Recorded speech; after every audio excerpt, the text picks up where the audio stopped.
আজকের এই ভিডিওতে আমি আপনাদের জানাবো কিভাবে এই নবম পে স্কেল আংশিক বাস্তবায়নের পথে আরও এক ধাপ এগিয়ে গেল, সরকারের প্রস্তাবিত বাজেটে কত হাজার কোটি টাকা বরাদ্দ রাখা হচ্ছে এবং কিভাবে ধাপে ধাপে আপনাদের এই নতুন বেতন কাঠামো আপনাদের হাতে পৌঁছবে।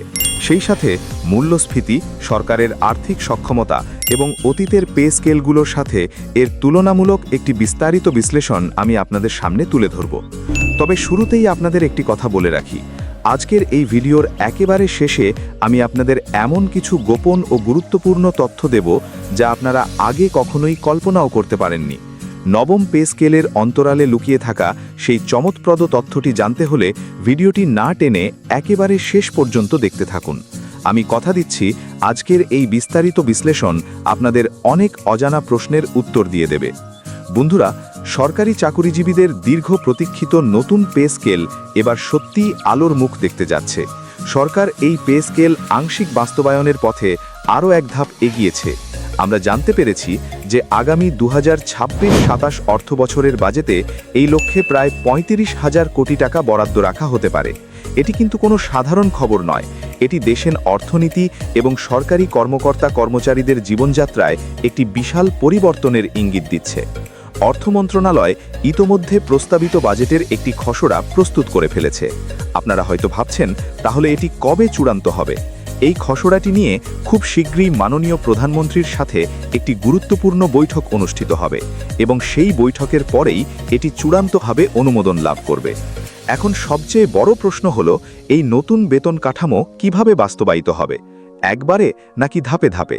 সরকার কিন্তু বিষয়টি নিয়ে অত্যন্ত গভীরভাবে কাজ করছে। নতুন বেতন কাঠামো বাস্তবায়নে সরকার মূলত দুটি বিকল্প পদ্ধতি নিয়ে পর্যালোচনা করছে। চলুন এই দুটি বিকল্প সম্পর্কে একটু বিস্তারিত জেনে নেওয়া যাক। প্রথম বিকল্পটি হচ্ছে একটি 3 বছরের পরিকল্পনা।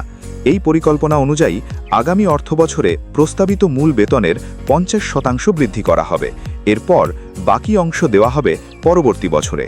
আর বাড়ি ভাড়া ও অন্যান্য যেসব ভাতা রয়েছে সেগুলো তৃতীয় বছরে 2 ধাপে প্রদান করা হবে, অর্থাৎ 3 বছর ধরে একটু একটু করে পুরো পে স্কেলটি বাস্তবায়িত হবে। আর দ্বিতীয় বিকল্পটি হচ্ছে পরবর্তী 2 অর্থবছরে ধাপে ধাপে পে স্কেল বাস্তবায়ন করা। এখন সরকার কোন বিকল্পটি বেছে নেবে তা নির্ভর করছে দেশের মূল্যস্ফীতি ও সরকারের আর্থিক সক্ষমতার ওপর। আর এই প্রস্তাবগুলো গভীরভাবে পর্যালোচনার জন্য ইতোমধ্যে মন্ত্রিপরিষদ সচিবের নেতৃত্বে একটি উচ্চ ক্ষমতা সম্পন্ন কমিটি গঠন করা হয়েছে। এই কমিটি পুরো দেশের অর্থনৈতিক অবস্থা বিবেচনা করে সবচেয়ে ভালো সিদ্ধান্তটি গ্রহণ করবে। এবার চলুন একটু সংখ্যার দিকে তাকাই। নবম পে স্কেল বাস্তবায়ন করা কিন্তু সরকারের জন্য চারটিখান কথা নয়। এটি পুরোপুরি বাস্তবায়ন করতে সরকারের অতিরিক্ত প্রায় 1,06,000 কোটি টাকার প্রয়োজন হবে। আপনারা কি অঙ্কটা বুঝতে পারছেন?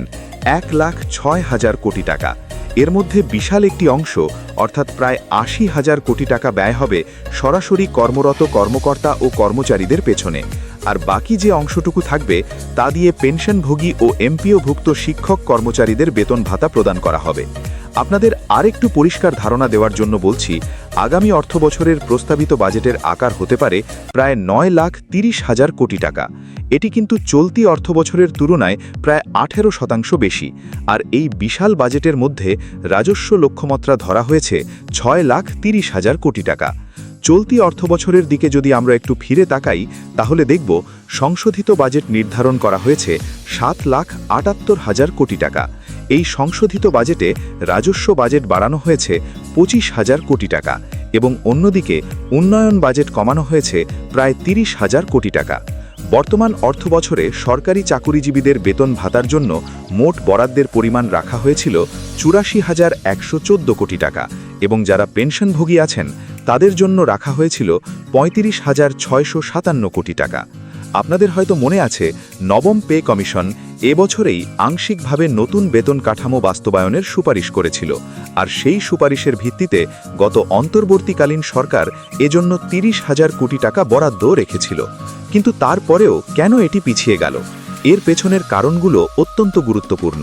মূলত রাজস্ব আহরণ কমে যাওয়া এবং মধ্যপ্রাচ্যে যে সংকট চলছে তার কারণে বিশ্ববাজারে জ্বালানির দাম অস্বাভাবিকভাবে বৃদ্ধি পাওয়াতেই নতুন পে স্কেলের বাস্তবায়ন আগামী অর্থবছরে পিছিয়ে দিতে বাধ্য হয়েছে সরকার।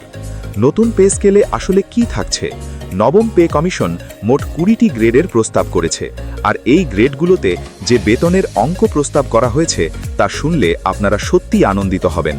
নতুন এই প্রস্তাবে সর্বনিম্ন বেতন 8,250 টাকা থেকে 1 লাফে বাড়িয়ে 20,000 টাকা করার কথা বলা হয়েছে। অন্যদিকে সর্বোচ্চ বেতন 78,000 টাকা থেকে 1,60,000 টাকা করার সুপারিশ করা হয়েছে। এই বিশাল বৃদ্ধির মূল লক্ষ্যই হল 2015-র তুলনায় যেন সরকারি চাকুরিজীবীদের প্রকৃত মজুরি বা জীবনযাত্রার মান কোনোভাবেই কমে না যায়, কারণ গত কয়েক বছরে মূল্যস্ফীতির কারণে মানুষের জীবনযাত্রার ব্যয় অনেক বেড়েছে। আপনারা জানলে অবাক হবেন যে বর্তমান সরকার 14 লাখ কর্মচারী এবং 9 লাখ পেনশনভোগীর জন্য বছরে প্রায় 1,31,000 কোটি টাকা ব্যয় করে থাকে। আর এই নবম পে স্কেল যদি পুরোপুরি বাস্তবায়িত হয়ে যায়, তাহলে সরকারি চাকুরিজীবীদের বেতন দিতে সরকারের প্রতি বছর অতিরিক্ত আরও 1,06,000 কোটি টাকার প্রয়োজন হবে। আমরা যদি একটু অতীতের দিকে তাকাই, তাহলে দেখব 2015 সালে অষ্টম জাতীয় পে স্কেলও কিন্তু 2 ধাপে বাস্তবায়িত করা হয়েছিল। সেই বছর 1 জুলাই থেকে সংশোধিত মূল বেতন কার্যকর করা হয় এবং ঠিক 1 বছর পর থেকে বাকি ভাতাগুলো কার্যকর করা হয়। 2014-15 সালের একটি পরিসংখ্যান দিলে বিষয়টি আপনাদের কাছে আরও পরিষ্কার হবে। সেই সময় বেতন ভাতার জন্য সরকারের বরাদ্দ ছিল 28,709 কোটি টাকা, কিন্তু অষ্টম পে স্কেল বাস্তবায়নের ঠিক পরের বছরেই সেই ব্যয় এক ধাক্কায় বেড়ে দাঁড়ায় 50,757 কোটি টাকায়। অর্থাৎ পে স্কেল বাস্তবায়নের ফলে বাজেটের ওপর কতটা চাপ পড়ে তা এই পরিসংখ্যান থেকেই খুব সহজেই অনুমান করা যায়। বন্ধুরা, আমি ভিডিওর শুরুতেই আপনাদের কথা দিয়েছিলাম যে একেবারে শেষে আমি আপনাদের এমন কিছু গোপন ও গুরুত্বপূর্ণ তথ্য দেব যা আপনারা আগে কখনোই কল্পনাও করতে পারেননি। এবার সেই চমৎপ্রদ তথ্যটি আপনাদের সামনে তুলে ধরছি। আপনারা পুরো ভিডিওতে দেখলেন যে নবম পে স্কেল বাস্তবায়নে 1,06,000 কোটি টাকা অতিরিক্ত লাগবে এবং সরকার 35,000 কোটি টাকা বরাদ্দ রাখছে। কিন্তু আপনারা কি একবারও ভেবে দেখেছেন এই বিশাল টাকার যোগান কোথা থেকে আসবে? আসল গোপন তথ্যটি লুকিয়ে আছে সরকারের রাজস্ব লক্ষ্যমাত্রার ভেতরে। আগামী বাজেটে রাজস্ব লক্ষ্যমাত্রা ধরা হচ্ছে 6,30,000 কোটি টাকা। এর মানে হচ্ছে সরকার এই বিশাল অঙ্কের পে স্কেল বাস্তবায়নের জন্য সাধারণ মানুষের ওপর পরোক্ষভাবে ট্যাক্স বা ভ্যাটের পরিধি ব্যাপকভাবে বাড়াতে যাচ্ছে।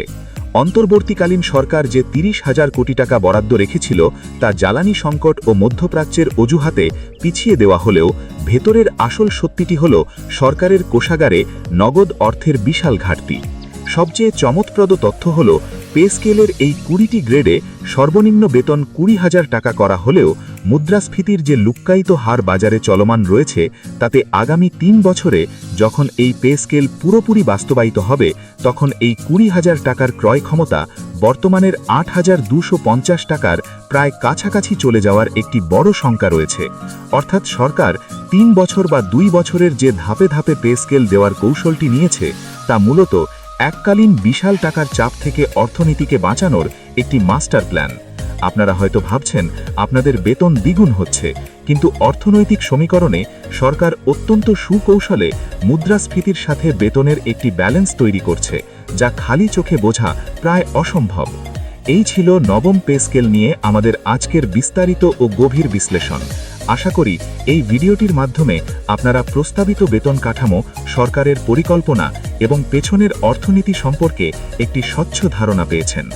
ভিডিওটি যদি আপনাদের তথ্যবহুল ও ভালো লেগে থাকে, তাহলে অবশ্যই লাইক দেবেন এবং আপনার মতামত কমেন্ট বক্সে জানাবেন।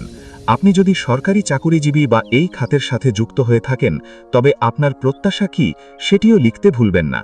আর হ্যাঁ, এরকম আরও গুরুত্বপূর্ণ বিশ্লেষণমূলক এবং আপডেট খবর সবার আগে পেতে আমার চ্যানেলটি সাবস্ক্রাইব করে পাশের বেল আইকনটি বাজিয়ে দিন। আজকের মতো এখানেই বিদায় নিচ্ছি। সবাই ভালো থাকবেন, সুস্থ থাকবেন এবং নিজের খেয়াল রাখবেন। দেখা হবে আগামী ভিডিওতে নতুন কোনো গুরুত্বপূর্ণ বিষয় নিয়ে। ধন্যবাদ।